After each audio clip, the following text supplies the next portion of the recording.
Alright, le but, c'est de garder nos clients pendant des années. Il n'y a rien de plus important que de garder nos clients et de les fidéliser au cours des mois, au cours des années. Puis ça, c'est seulement possible avec quelques trucs que tu peux faire à ton agence, dans ton programme de coaching, puis on va les voir ensemble. Fait que premièrement, une fois que ton client a signé, il a signé le contrat, il a payé la facture, il y a une chose que tu dois faire, c'est d'avoir un onboarding qui est extrêmement, extrêmement solide. Parce que l'onboarding, ça va être la première impression dans ton agence et dans ton programme de coaching. Fait qu'il n'y a rien qui va plus avoir un impact au niveau de ton client que ton onboarding. OK? Fait que ton onboarding, c'est vraiment crucial pour avoir une bonne impression puis rassurer le client qui est en bonne main. Pour vraiment structurer puis solidifier ta collaboration avec ton client dès la première journée qu'il va signer puis qu'il va payer la facture. Fait que ça doit être bien structuré pour montrer que tu es professionnel dans ton agence, dans ton programme de coaching, que tu es structuré, que tu as tes choses en place, que tu sais qu'est-ce que tu as besoin de son côté, tu sais qu'est-ce que tu as besoin de donner à ton client, puis fixer les attentes claires avec ton client. Qu'est-ce qui va se passer dans ton programme, qu'est-ce qui va se passer dans ton agence, ça c'est extrêmement, extrêmement important. Après ça, récolter toutes les informations nécessaires pour la collaboration dès le début. On veut surtout pas avoir à envoyer des messages, envoyer des emails, avoir à contacter notre client par téléphone pendant des semaines juste pour avoir des informations, juste parce qu'on a besoin d'images, on a besoin d'informations au niveau de sa compagnie, on a besoin de son email ou whatever. Peu importe ce que tu as besoin, on veut pas avoir à faire du back and forth pendant des semaines juste pour commencer notre service, commencer la collaboration. On veut que dès le départ, dès qu'il signe le contrat, dès qu'il paye la facture, on veut que ça puisse avancer très rapidement. Puis ça, c'est seulement possible avec un onboarding qui va être solide. Fait que point clé, première impression. Fait que inspire confiance puis montre que tu es prêt à une collaboration solide. Fait que comme j'ai dit, dès qu'il va rentrer dans ton programme ou dans ton agence, il faut montrer que tu sais qu'est-ce que tu as besoin, puis tu sais qu'est-ce que toi tu vas donner à ton client. Puis ça, c'est vraiment la première impression que tu vas avoir dès l'onboarding. Fait qu'il y a trop d'agences, qu'est-ce qu'ils vont faire, c'est qu'ils vont se faire payer, le contrat va être signé, puis après ça, ils vont faire un peu freestyle. Ils vont demander, bon, good, j'ai besoin des images pour les Facebook Ads, j'ai besoin des informations pour le site web, puis après ça, il y a une autre chose qui va venir en tête, puis ils vont renvoyer un autre email ou peu importe. Non, ça, c'est impossible. C'est pas ça qu'on veut. Puis dès que tu vas faire ça, dès que tu vas faire du back and forth, ton client va sentir que tu n'as pas les choses en place, tu n'es pas confiant avec ton service, tu n'es pas confiant dans ton agence, dans ton programme de coaching. C'est pas ça qu'on veut. Après, deuxième chose, fixer les attentes. C'est établir les objectifs puis les résultats attendus pour éviter toute confusion. Fait que si tu vois que ton client il veut avoir, exemple, 50 leads par mois, ben, il faut fixer les bonnes attentes. Il faut fixer les attentes claires, puis être super précis, puis être super transparent par rapport à ces derniers-là.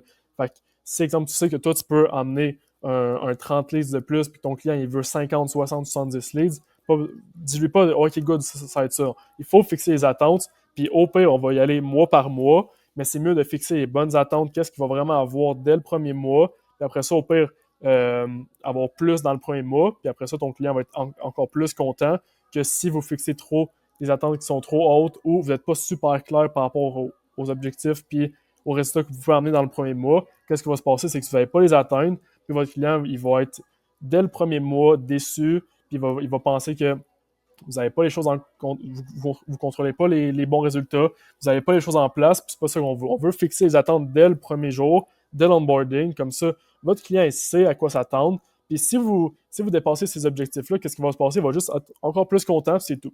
Fait que fixer les attentes. Après ça, recueillir toutes les informations, c'est un peu comme j'ai dit, sois bien préparé avec un questionnaire ou un formulaire pour obtenir toutes les infos d'un seul coup. On veut avoir toutes les infos d'un seul coup. On préfère dire à notre client, OK, good, tu vas passer 90 minutes à donner toutes les informations, à me donner le drive pour les photos, à présenter ta compagnie, à tout ce que tu as besoin de ton bord pour ton agence ou ton programme de coaching, tout ce que tu as besoin que ton client y fasse, que n'importe quel document que tu as besoin que ton client y remplisse, dis-lui de le faire directement dans l'onboarding, puis que ce soit clair, puis précis qu'est-ce qu'il a besoin de donner, puis qu'est-ce que toi tu veux de son bord. Comme ça, comme j'ai dit, il n'y aura pas de back and forth pendant 2 semaines, puis tu ne perdras pas de temps pour commencer ta collaboration directement avec ton client. Puis ça fait que juste déjà là, si tu montres quelle information que tu as besoin puis qu'est-ce que tu veux donner, ça montre que ton client il va se sentir confiant avec toi puis il va te sentir en de bonnes mains. Comme ça, tu sais exactement qu'est-ce que tu as besoin puis c'est pas la première fois que tu fais ça. Puis ton onboarding est solide puis lui est prêt à commencer la collaboration puis il va voir que toi, perdre du temps, c'est pas dans tes valeurs, dans ton agence, dans ton programme de coaching. Puis ça, il va vraiment aimer ça.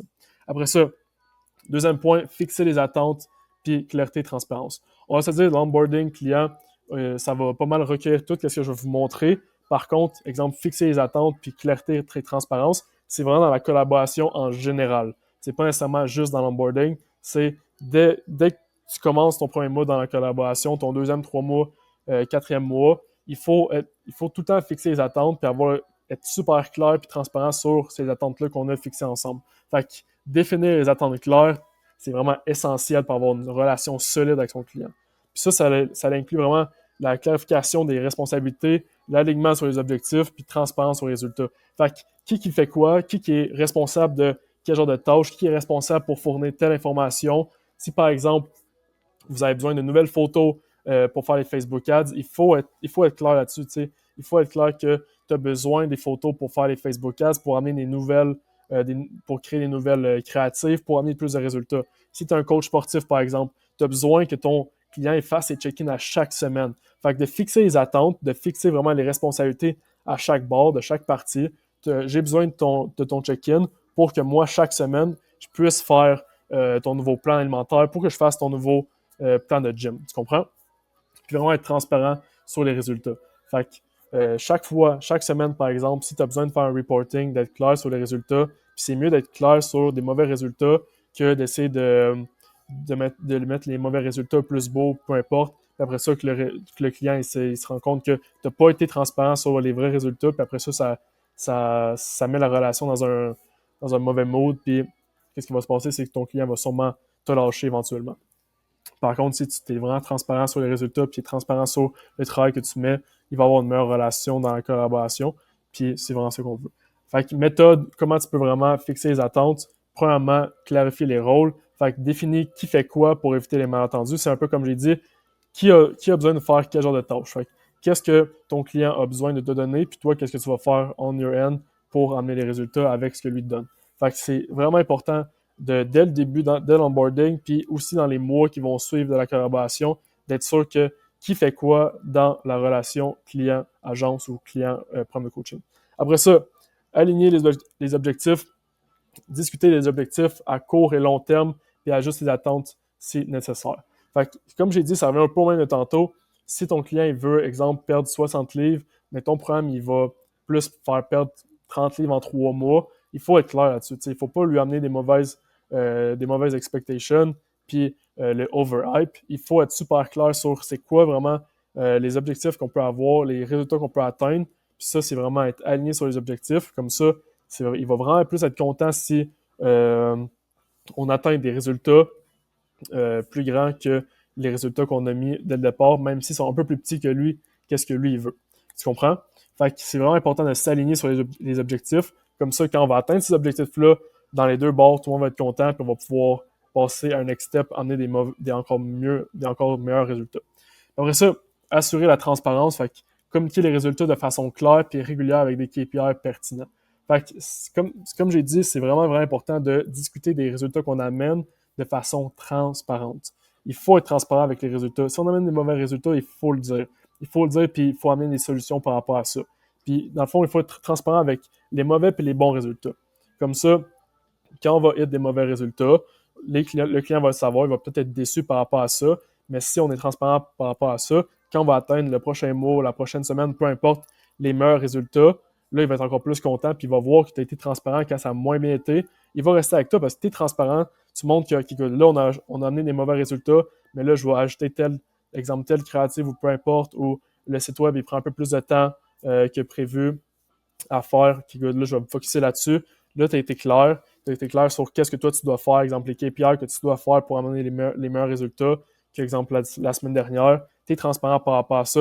Ton client va vraiment se sentir en meilleure main que si tu essaies de cacher les mauvais résultats, puis m'amener, il voit ça, puis il se rend compte qu'en fait, tu n'es pas vraiment transparent. Puis ça fait juste briser la relation client-agence, client-programme de coaching, puis c'est vraiment pas ça qu'on veut.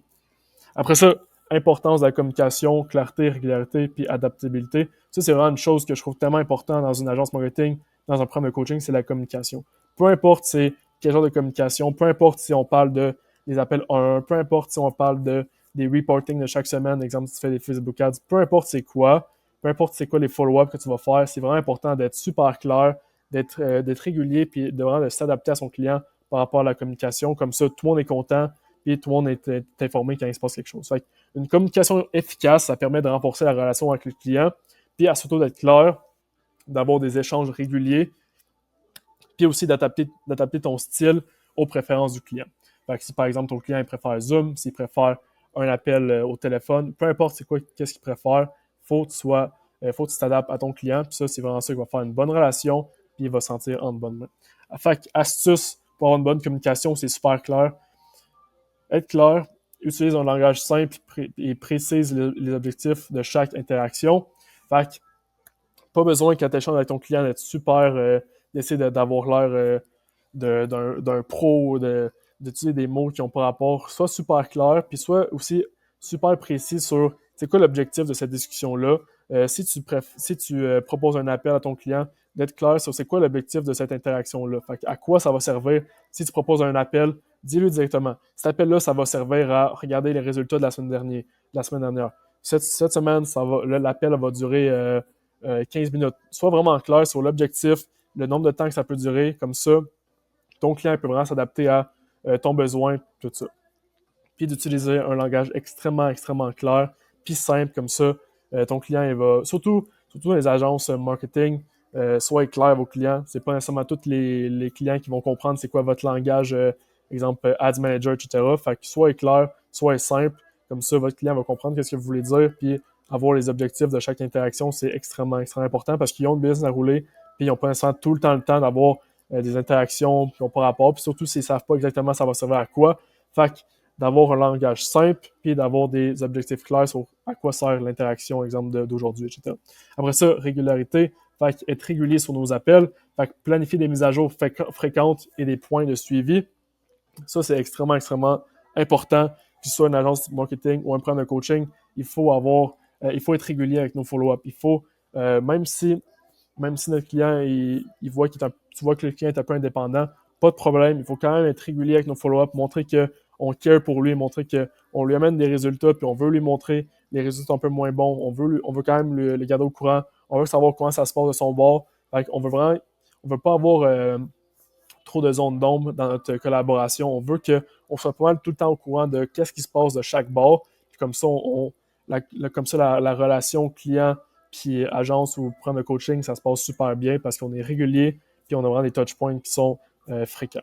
Après ça, adaptabilité. Il doit avoir des préférences de communication du client puis adapte-toi à son style. Comme j'ai dit, si ton client il préfère qu'on s'appelle au téléphone, si ton client il préfère qu'on s'appelle en Zoom, si ton client il préfère discuter sur Discord, sur Messenger, WhatsApp, peu importe. Ça, c'est surtout pour les agences marketing avec des clients qui ne sont pas nécessairement tout le temps techno. Ils vont sûrement avoir des styles un peu différents. C'est sûr que pour le coaching, souvent, on va avoir des channels 1-1, par exemple sur Discord, c'est vraiment le best. Après ça, c'est vraiment plus savoir comment ton client préfère marcher. Si ton client, exemple, en coaching, il dit « Moi, Zoom, je fais pas ça, juste Google Meeting », au pire, adapte-toi à ça. Adapte-toi à Google Meeting, puis tu vas voir que ton client est super content que tu puisses t'adapter à lui, puis il va voir, il va te give en retour. Après ça, une chose extrêmement, extrêmement importante pour les programmes de coaching, puis les agences marketing, autant pour build un produit, puis build un bon service, c'est la feedback loop. Extrêmement, extrêmement important d'avoir une amélioration du service puis du produit en continu. Que ce soit du moment du jour 1 que ton client embarque dans ton programme ou dans ton service, jusqu'à, exemple, 6 mois, que toute cette durée-là, il y a eu une amélioration continue grâce à son feedback. Puis c'est vraiment, vraiment important parce que ça va montrer que tu cares pour son opinion par rapport à sa satisfaction ou non. Une feedback loop te permet de recueillir des avis clients, d'analyser les retours, puis d'améliorer tes services, puis de revalider ces changements-là auprès de tes clients après ça. Ça montre ton engagement à fournir un service de qualité pour tes clients. Étape de 1, aussi simple que ça, tu veux juste créer, exemple, ton service, une base de ton service, une base de ton programme. Après ça, dès que tu vas avoir tes premiers clients, tu vas recueillir le feedback. Tu fais une enquête, questionnaire, appel de suivi. Tu peux soit faire un appel de suivi, exemple, tu as des appels 1, tu as des appels de reporting, tu vas demander du feedback, comment tu as aimé ça, comment tu aimes la communication, comment tu aimes la plateforme qu'on utilise pour se communiquer, etc. Peu importe c'est quoi, comment tu aimes les vidéos. Tu peux aussi faire un questionnaire, tu envoies un lien avec un petit formulaire avec quelques questions, comment tu as aimé, exemple, cette semaine, peu importe. demande des questions sur des trucs spécifiques que tu penses que tu pourrais améliorer, puis voir qu'est-ce que toi, tes clients, ils pensent que tu pourrais améliorer. Comme ça, tu vas bien recueillir le feedback.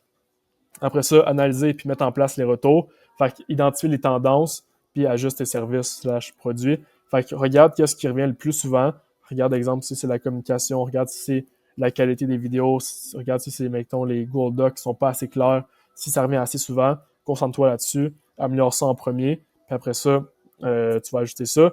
Puis, comme j'ai dit un peu, améliorer le service. Fait que communiquer, dès que tu améliores le service, dès que tu améliores le produit par rapport au feedback, par rapport aux tendances qui sont revenues le plus, tu vas communiquer les changements au client. Fait que j'ai changé, exemple, les vidéos, j'ai fait des meilleures vidéos, j'ai changé les Google Docs, j'ai changé la communication, est-ce que c'est mieux, peu importe. Puis après ça, tu vas redemander du feedback par rapport à l'expérience que tes clients vont avoir eu grâce aux changements que tu as fait. Fait que mesure l'efficacité des ajustements, puis assure-toi que les clients sont satisfaits. Fait que qu'est-ce que tu vas se passer, c'est que tu vas créer en premier ton programme ou ton service, tu vas aller chercher du feedback. Après ça, tu vas analyser puis mettre en place les retours. Fait que regarde qu'est-ce qui revient le plus souvent. Tu améliores, tu redemandes. Une chose qu'il faut vraiment pas oublier, c'est qu'il faut dire à notre client, OK, good, j'ai amélioré le service, j'ai amélioré le produit, c'est fait. Peux-tu aller voir, exemple, si c'est mieux pour toi? Est-ce que ça marche plus? Est-ce que c'est plus clair? Après ça, tu redemandes du feedback sur ça. Comme ça, qu'est-ce qui se passe? C'est que ton service et ton produit est tout le temps en constante amélioration, puis c'est ça qu'on veut. Comme ça, on onboard des clients, puis ces clients-là, ils font qu'on a vraiment on a vraiment un bon service, on a vraiment un bon produit qui est en constante amélioration parce que c'est client-driven. Fait que c'est pas par rapport à ce que nous, on pense qui pourrait marcher, c'est par rapport à ce que notre client nous donne. Fait qu'on travaille seulement avec notre client idéal, puis notre client idéal, il nous donne exactement ce qu'il a besoin, qu'est-ce qu'il veut, qu'est-ce qu'il préfère, qu'est-ce qu'il aime un peu moins. Comme ça nous permet d'avoir un programme puis un service qui est solide. Fait que si tu as une agence marketing ou un programme de coaching, puis tu es stock entre 1000 et 5000 par mois, puis tu veux scale jusqu'à 50 000 par mois, tu sais qu'on peut t'amener des résultats. Tout ce que tu dois faire, c'est prendre un appel dans la description, prendre un appel avec nous, notre calendrier est là.